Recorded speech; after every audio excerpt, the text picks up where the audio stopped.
Welcome to this Augusta Public Library presentation on preserving historic collections during National Preservation Week. My name is Tina Monaco, and I'm the historian of the Georgia Room of the Augusta-Richmond County Public Library System. Recognizing that individuals, families, and community organizations have collections that need preserving, the American Library Association and its Association of Library Collections and Technical Services inaugurated National Collections Preservation Week in 2010. According to the ALA, or the American Library Association, Preservation Week is the opportunity for libraries, archives, and museums to inspire action to preserve collections, especially the items held and loved by individuals, families, and communities. Preservation Week activities raise awareness of the role libraries and other cultural institutions play in providing sound preservation information. At Augusta Public Library, we take seriously the preservation of our own historical collections, and today I'd like to show you a few of the materials we have in our library collection and the steps we take to preserve those materials and in turn preserve the history of the CSRA. The Augusta Public Library Archive is housed in the Special Collections area of the Georgia Heritage Room. The Georgia Room is located on the third floor of the headquarters library at 823 Telfair Street in downtown Augusta, Georgia. The Georgia Room is a resource center for the study of local history and genealogy. Our historic collections are kept in a room we call cold storage. Cold because the room is climate controlled at a temperature of 65 degrees with a relative humidity of around 35%. Temperature and humidity are crucial when preserving archival collections. The pictures on this slide show our fluorescent lights on, but typically these lights are kept off, as fluorescent lights, and any light for that matter, can be damaging to historic collections. As you'll see in the picture, this room also has windows, which is not ideal when preserving collections. You want your area to be cool and dark. And when I talk about historical materials, what I'm talking about are items that are one of a kind and typically unpublished, such as architectural drawings, artifacts, audio and video recordings, diaries, genealogical information, letters, maps, memoirs, minutes and reports, photo albums and photographs, printed materials like professional and business papers, speeches and lectures, and rare and antique books. In the Augusta Public Library collection, we have an eclectic mix of historical materials in our archives. So today I've decided to go over a few of those with you. First on the list is ephemera from the Hampton Terrace Hotel. A little historical background on the Hampton Terrace Hotel. James U. Jackson, who you'll see in the bottom right of this slide, was the founder of North Augusta, and he built the hotel in 1903 as a winter resort to draw wealthy visitors from the north, and to also compete with an already established winter colony in Aiken, South Carolina. The hotel opened a staggering year after its construction began, which is astonishing considering its size. Reported to be the largest wooden structure in the world at the time of its construction, the hotel boasted 300 rooms on 5 floors, each elegantly decorated, and according to the Augusta Chronicle, each room had its own bathroom with state-of-the-art plumbing, which was a novelty at the time. Every aspect of the design spoke of a meticulous attention to detail. Even the doors of the hotel were made from California redwoods. It overlooked an undulating 18-hole golf course and game preserve. In fact, Seven Gables, that sadly burned several years ago, was built as a hunting lodge to accommodate those who took advantage of hunting on the preserve, including rich and famous men from the Vanderbilt and Rockefeller families. Total cost for its construction was $536,000, which seems laughable by today's standards.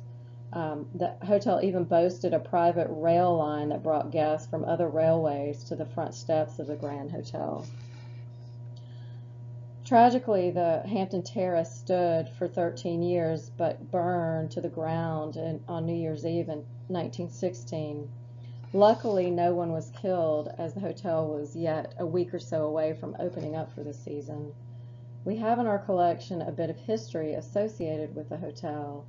As you'll see on the left of this slide, a letter written on hotel stationery, including the envelope, and a menu complete with dinner offerings from Sunday, February 5th, 1911. The hotel also had its own printing office, so menus were printed daily during the season, and all promotional material was printed in-house. The hotel really was an all-inclusive resort for the rich and famous, serviced by a local workforce of hundreds of people. Next slide, we have the letter, which is dated February 14th, 1913, and written by a Mr. N.F. Sanford and addressed to S.B. Roberts of Marshall, North Carolina. The short letter discusses hotel business, including a detail about the number of guests the hotel was expecting in the upcoming week, about 300. Sanford also writes about the Toxaway Inn on Lake Toxaway in western North Carolina, another grand hotel similar to the Hampton Terrace. On the flip side of the letter and to the right on this slide is the floor plan from the hotel, showing all 4 floors, the rotunda, various parlors, and the palm garden on the first floor. To preserve this letter and envelope, we've encapsulated each item in a polyester sleeve. Archival polyester can be used to preserve both paper and photographs.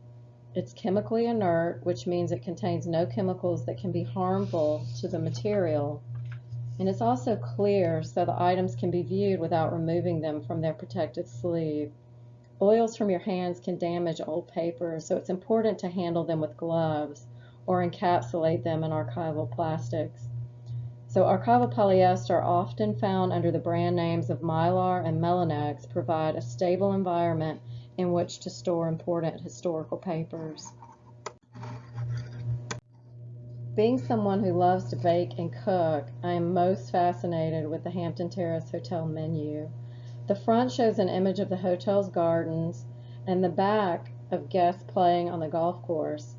The menu offers several courses of French prepared cuisine, beginning with hors d'oeuvres, then a choice of soups including green turtle, which was popular at the time, then a main course selection of game and fish, accompanied by an array of vegetables and salads, and then finally desserts of puddings, cakes, pies, fruits, and nuts. One of the more interesting main courses is baked Savannah River shad, prepared with fresh herbs. American shad spent most of their lives in the ocean, but migrate up freshwater rivers to spawn in early spring.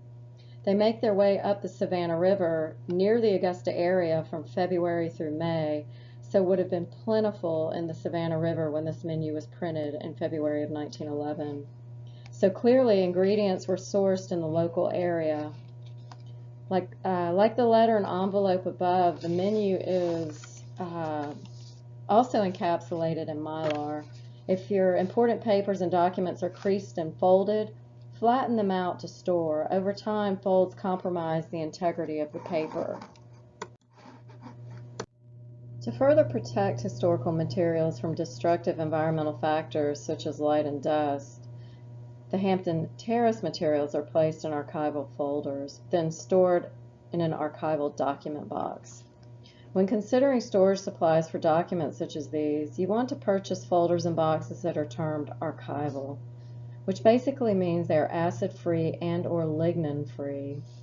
When paper is produced, especially paper from the mid to late 19th century onward, it's made from wood pulp, which is highly acidic.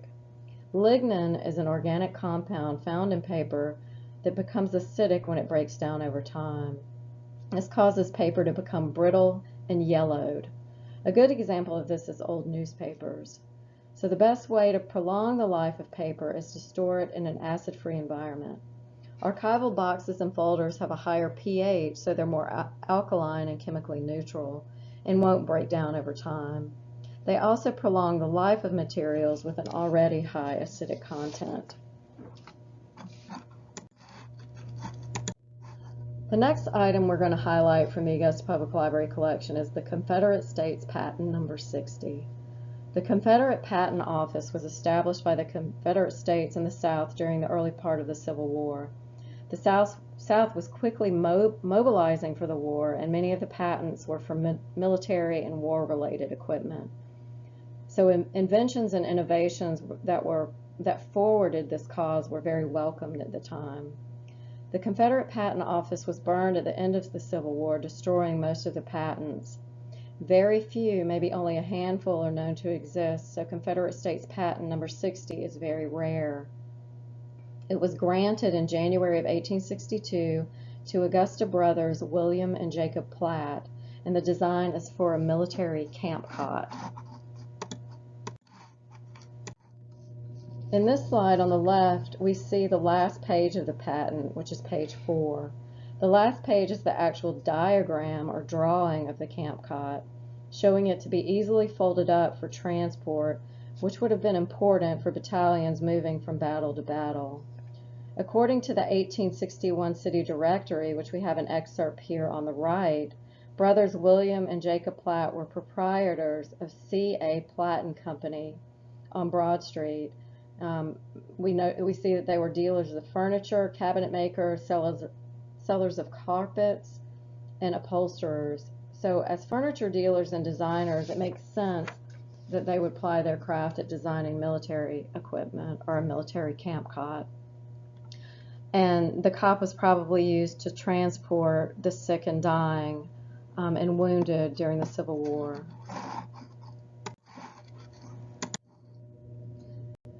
So the patent is rather large, measuring 19 inches by 14 inches. And with larger documents like this patent, as well as things like old maps, architectural blueprints, and drawings, you need to consider oversized storage folders and boxes. In the case of our patent, because it's already suffering from a lot of damage, such as brittleness and yellowing caused by the breakdown of organic materials in the paper, and the patent was also folded at some point, and again, as I mentioned earlier, folding compromises the integrity of paper, causing tearing, so you always want to flatten out your documents before storing. But to best preserve an already damaged document, we decided to encapsulate the patent in Mylar, which I talked about earlier, then place it in an acid-free, lignin-free, oversized file folder. And then finally, it's stored in an oversized archival box. Though we've taken all these measures to prolong the life of the patent, in 2014, the library decided to digitize it to assure its longevity. Digitizing is another avenue to explore in preserving your treasured collections. By digitizing, the original material is handled less frequently, and instead of being stored away, the digitized copy can be viewed by anyone and everyone. This slide is a shot of the digitized patent in the Digital Library of Georgia, or screenshot from Digital Library of Georgia. The DLG is freely accessible to the public, so Confederate States Patent number 60 can be viewed by anyone with access to the internet. Just type in Digital Library of Georgia in your search browser. Once you're on the home page, you can explore other Augusta Public Library collections that have been digitized, including the Eula M. Ramsey Johnson Memorial Funeral Program Collection and the Augusta Chinese American Oral History Project. Another cool item we have in the library collection is the Stereoscope for viewing stereoscopic images. This technology became popular during the mid to late 19th century. Basically, when viewing two images side by side through a stereoscope with a slight variation in the perspective between the two images, the viewer peering through the apparatus, which is kind of like a set of binoculars, sees a single 3D image. They became all the rage, being pretty high-tech for the time, kind of a crude precursor to virtual reality. And photography companies all over the world mass-produce these stereoscopic cards. In the middle of this slide is a stereo image of the old Augusta Fire Tower known as Big Steve that stood at the intersection of Green and 8th Streets. The tower was erected in 1860 and dismantled in 1894. The image on the bottom right of the slide is an image of the fire tower when viewed through the stereoscope. And you can sort of tell, I mean, it's not the greatest image, but you can sort of tell that it is 3D. As I mentioned in the previous slide, photography companies mass-produced the stereoscopic cards during this time, and many depicted local scenes from the cities where the photography companies were located. The library has about 20 or so of the cards showing scenes from all over the Augusta area, such as textile mills, storefronts on Broad Street, the Augusta Arsenal, and monuments along Green Street, as well as the Confederate Powder Works. Some of the photography studios represented are J.A. Palmer of Aiken, South Carolina, John Usher Jr. of Augusta, Georgia, and Tucker and Perkins of Augusta. To store the stereoscope, the library purchased a box specially made for stereoscopes. When considering delicate artifacts, such as the stereoscope, that you may have in your own collection, it's important to create an environment where the artifact won't be damaged. Here you'll see that the viewer is secured in a nest of archival tissue paper, preventing it from moving around in the box and getting further damaged. When purchasing archival tissue paper, you're given the option of buffered or unbuffered paper, which are both acid-free, but calcium carbonate, so essentially baking soda, is added to buffer paper to make it more alkaline, so gives it a higher pH, while unbuffered paper is pH neutral. And pretty much unbuffered paper is going to be fine for most home collections. Lastly, we're going to look at an item that speaks to the history of the Augusta Public Library, which is the second oldest library system in Georgia, established in 1750, right behind Savannah. Way before we could search library catalogs online, or even thumb through multi-drawered card catalogs, catalogs of library books were printed in large books like the one you see here on the left of the image. This is an original card catalog from the Augusta Public Library dated 1893. At the time, the library was a subscription library, so folks paid to be members, and it was managed by the Young Men's Library Association, a precursor to the modern public library. On the right, you'll see the books the library had in its collection listed on the page. The ink in this book is slowly fading over time, so to preserve this book, it ultimately needs to be digitized.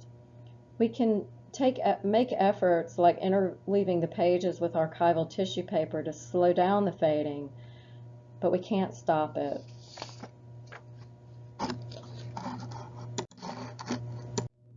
According to Barry Fleming, who wrote a history of the library in 1949, the library was located on the second floor of a building at 747 Broad Street around the time of 1893. The image on the left is from Fleming's book, 199 Years of Augusta's Library, and shows the floor plan of the library at the end of the 19th century. From a 1894 excerpt, the library is described as a cheerful and inviting resort. Stiff wooden chairs stand about the long tables of periodicals. One may sit in front of an open grate and a comfortable rocker. It's sort of fascinating to think about how the books lining the shelves in that library are listed in this 130-year-old catalog. To preserve the historic library catalog, we use a phase box. Phase boxes are archival boxes used to effectively and economically protect brittle or deteriorated volumes. Phase boxes are the standard for securing and storing rare and antique books. You can purchase custom-made phase boxes, or if you're hands-on, you can make your own with archival phase board. The design is simple with a 4-flap enclosure that wraps around the book securely, and then the box is tied together with unbleached cotton tying tape. Cotton tying tape has many archival purposes. It's ideal for tying loose stacks of paper or bundles of documents together. It can also be used for holding weak or damaged books together in lieu of a phase box, or for tying bundles of books or magazines. Old leather-bound books typically suffer from a condition called red rot, which is what happens to leather as it breaks down over time. and it can be accelerated by environmental factors such as high heat and low humidity. Rubbing a gloved finger over an area showing red rock will leave a smudge of red dust along the glove.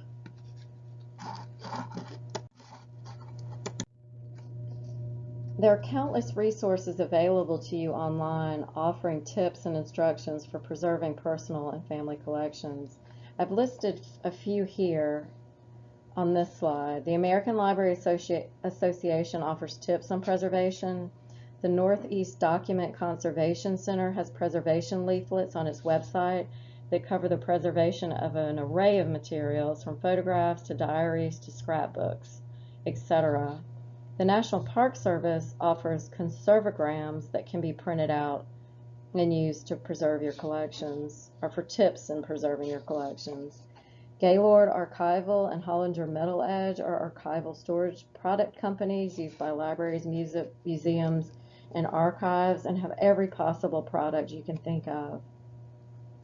The University of Maryland Special Collections Library has an excellent tutorial on building a phase box on their YouTube channel.